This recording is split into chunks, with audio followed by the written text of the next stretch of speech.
სენაკის დამწვარი ბაზრის თანამშრომლები პროტესტს განაგრძობენ. მოვაჭრეებმა დღეს კიდევ ერთი აქცია გამართეს და ცენტრალური მაგისტრალი გადაკეტეს. დაზარალებულები კომპენსაციების გაცემას ითხოვენ, წინააღმდეგ შემთხვევაში კი აქციების გამართვას პერმანენტულად გეგმავენ. პროტესტის მონაწილეები დახმარებისათვის პირადად პრემიერ ღარიბაშვილს მიმართავენ და მას სენაკში ჩასვლასა და მათი პრობლემებით დაინტერესებას თხოვენ. სენაკის დამწვარი ბაზრის დაზარალებულმა მოვაჭრეებმა კომპენსაციის მოთხოვნით დღეს თბილისის სენაკი ლესელიძის ცენტრალური მაგისტრალი გადაკეტეს, სადაც მიმოსვლა 1 საათის განმავლობაში პარალიზებული იყო. ფულადი დახმარება გაგვიწიოს ვინმე, რომ დავიწყოთ მუშაობა. რა ვქნათ, არაფერი არ გვაქვს, ერთი კაბეკი პური რო წავიღოთ სახში, იმის საშუალება არ აგვაქვს. რაც გაგვაჩნდა, ყველაფერი ცეცხლში წავიდა. ვინ დაეხმარება სენაკის დამწვარი ბაზრის დაზარალებულ მოვაჭრეებს ჯერ უცნობია. ადგილობრივ ხელისუფლებაში აცხადებენ, რომ ზარალის ასანაზღაურებლად თანხები არ აქვთ. სენაკის სარეზერვო ფონდი სულ 50,000 ლარს შეადგენდა, ამ დროისთვის კი ფონდში მხოლოდ 38,000 ლარია. წინასწარი მონაცემებით კი ხანძრის შედეგად მიყენებული ზარალი 3 მილიონამდე ლარია, რაც სენაკის მთლიანი ბიუჯეტის ნახევარია. ამ თუთას ამისთვის არ ვარ მზად ამ კომპენსაციის საკითხზე. სად არ ვარ, ვუშაობთ, ფიქრობთ ამ საკითხზე და რაღაცები არზე არის პასუხი გასაცემი გადაწყვეტილების მისაღებად. სენაკის ბიუჯეტს რომ კომპენსაციისთვის თანხები არ აქვს, ეს დაზარალებულებმაც იციან. ამიტომაც დღეს დახმარება ცენტრალური ხელისუფლებისგან მოითხოვეს.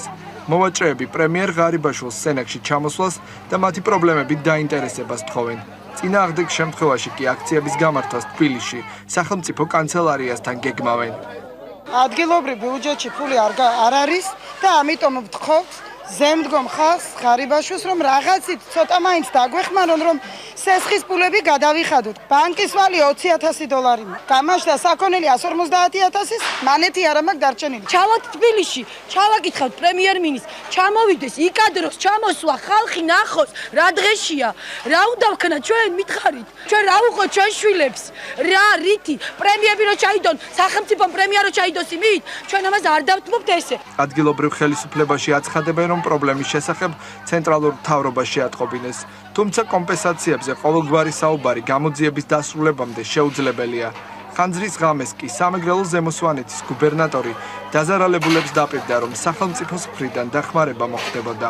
თუმცა დღეს ამ საკითხზე გუბერნიაში კომენტარს არ აკეთებენ.